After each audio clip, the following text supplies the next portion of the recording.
Fraternità d'Armi dell'Asse. La prima divisione motorizzata del corpo di spedizione, prescelto per essere inviato sul fronte russo, passata in rassegna dal Duce. Presenti il generale Cavallero, capo di Stato Maggiore Generale, il generale von Rintelen, capo della missione germanica a Roma.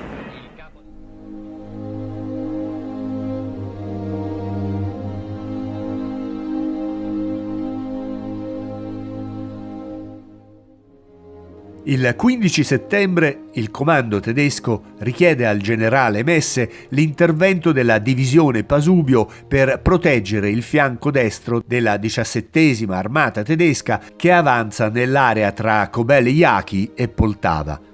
La Pasubio passa quindi temporaneamente alle dipendenze della 17ª armata tedesca, mentre le restanti unità del Ksir vanno a costituire insieme con il terzo corpo tedesco il gruppo Mackensen, con l'obiettivo di difendere la linea del Dnieper tra la foce dell'Orel e quella del Mokraja Sura e consolidare così la testa di ponte di Dniepropetrovsk.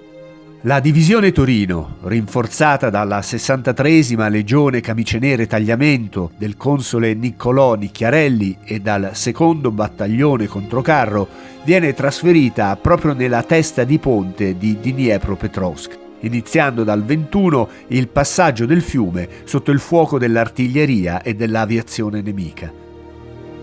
Mentre la Celere più a sud resta a difesa del Dnieper sulla riva sinistra. Con le forze così schierate, il generale Messe può finalmente impegnare il corpo in massa in una battaglia che deve accerchiare le forze sovietiche e precludere loro ogni possibilità di ritirata. Nella serata del 22 settembre una forza comprendente i reparti della Pasubio, la prima compagnia motociclisti e uno squadrone carri L della Celere viene impegnata nel costituire una testa di ponte nei pressi di Zarytchanka.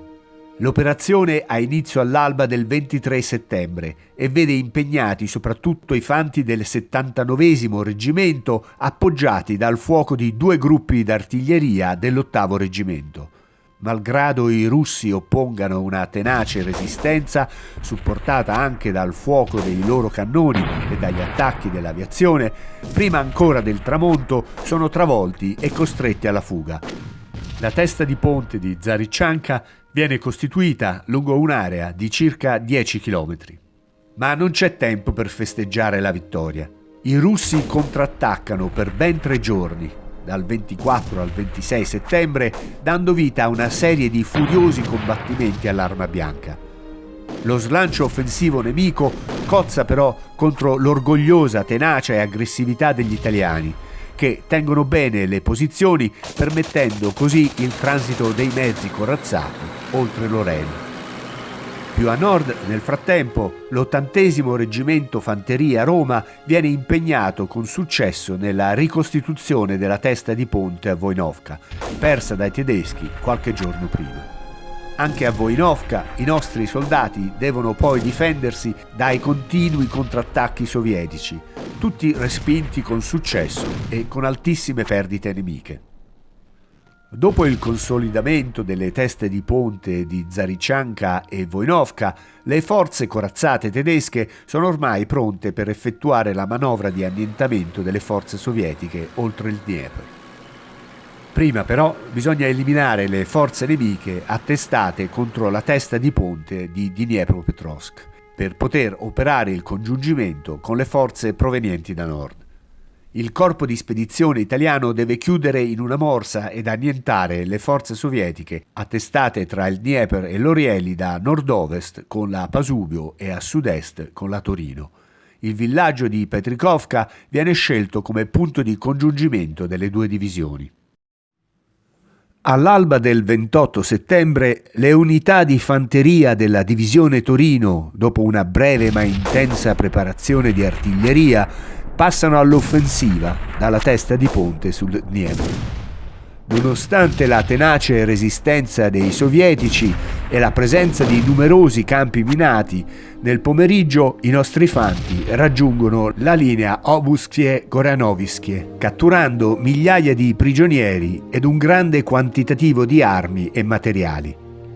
Nei combattimenti si distinguono particolarmente i nostri soldati del Genio, che lavorano instancabilmente giorno e notte sotto il fuoco nemico per riparare e costruire ponti di fortuna sul Dnieper per il passaggio delle truppe. Visto l'andamento positivo delle operazioni, il generale Messe per il giorno 29 ordina ai reparti della Torino di dividersi in 2 colonne ed avanzare fino all'area tra Kurilovka e Petrikovka. Alla Pasubio ordina di spostarsi dalla zona di Zaryčianka per congiungersi con i reparti della Torino per precludere ogni possibilità di ritirate ai russi.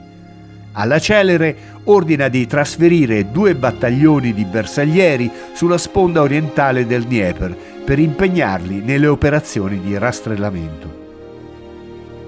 Il movimento delle truppe ha inizio all'alba del 29 settembre. La Torino si divide come previsto in 2 colonne, una che avanza da destra, comprendente 2 battaglioni dell'81esimo Fanteria e dalla Legione Tagliamento, e l'altra da sinistra, comprendente l'82esimo Reggimento di Fanteria. La colonna di destra, avanzando verso Petrikovka, viene a contatto con alcuni reparti russi in fuga, che però, invece di arrendersi, continuano a combattere disperatamente. I nostri soldati riescono con valore a piegare questi ultimi focolai di resistenza, avviando verso le retrovie lunghe colonne di prigionieri russi. Nel tardo pomeriggio, il terzo battaglione dell'81esimo Reggimento, dopo aver combattuto vittoriosamente contro altri reparti nemici, giunge a Petrikovka, prendendo contatto con i fanti della Pasubio. La colonna di sinistra incontra maggiori difficoltà, non solo per la maggiore presenza nemica, ma anche per lo stato delle strade che rende difficile il transito dei mezzi motorizzati.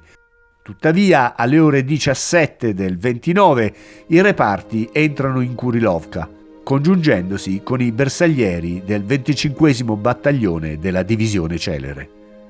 La nostra aviazione svolge un ruolo di fondamentale importanza, impedendo al nemico di conservare il dominio dei cieli e appoggiando il movimento offensivo delle nostre truppe. Nella serata del 29 settembre arrivano a Petrikovka anche gli altri reparti della Pasubio e i 2 battaglioni di bersaglieri della divisione Celere. Il 30 settembre tutte le unità del XIR vengono impegnate in azioni di rastrellamento per eliminare le ultime sacche di resistenza nemica. Nelle nostre mani finiscono circa 10.000 prigionieri, oltre a una grande quantità di materiali.